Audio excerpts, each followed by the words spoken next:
اور آگے حضرت مولا علی کیا فرماتے ہیں؟ فقط دینہم تقتیر، ان کا دین جو ہے وہ قتل ہوگا، بس قتل عام۔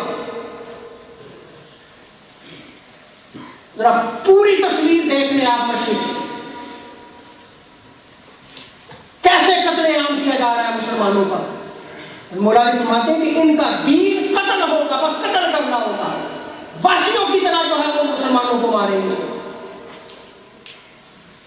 یقتلون علی ای شیء، ہر ایک کو قتل کریں گے، خواہ وہ مسلمان ہو، خواہ وہ مسلمان نہ ہو، خواہ وہ بچہ ہو، عورت ہو، مرد ہو، بوڑھا ہو، جو سامنے آئے گا اس کو قتل کریں گے، کیونکہ ان کا دین جو ہے وہ قتل کر رہا ہوگا۔ اور آگے حضرت مولا علی فرماتے ہیں رایاتہم السود، ان کا جھنڈا کالے رنگ کا ہوگا۔ کیا ان کا رنگا جو جھنڈا ہے وہ کالے رنگ کا ہے یا نہیں ہے؟ یہ دیکھنے یہ خبر دی گئی تھی کہ قرب قیامت کے بدبخت ظاہر ہوں گے اور مشرق سے ظاہر ہوں گے،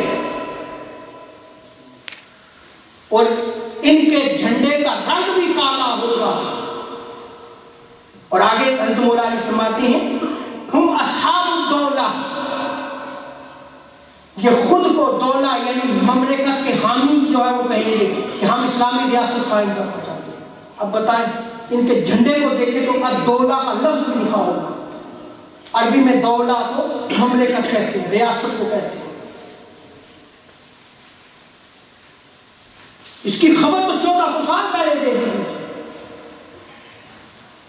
اور آگے مولا علی فرماتے ہیں شعورہم مرسلہ کالنساء، شعورہم طویلہ، کہ ان کے بال جو ہے وہ عورتوں کی طرح لمبے ہوں گے۔ ان کے بال عورتوں کی طرح لمبے ہیں یا نہیں ہیں؟ ان خوارج کی ایک نشانی گنجا ہونا بھی بیان کیا ہے، اور یہ روایت جو ہے حضرت مولا علی کی ہے جس میں یہ عورتوں کی طرح جو ہے وہ لمبے لمبے بال رکھیں گے۔ اسماءہم الکنہ، اور ان کے نام کنیت پر ہوں گے، ابو فلاں ابو فلاں۔ آپ ان کے ناموں کو دیکھیں، ابو فلاں ہوگا ان کو۔ اور کیا وَنِسْبَتُهُمُ الْقُرَىٰ، اور ان کا تخلص شہروں اور ملکوں کے نام پر ہوگا، جیسے مصری، شامی، بغدادی،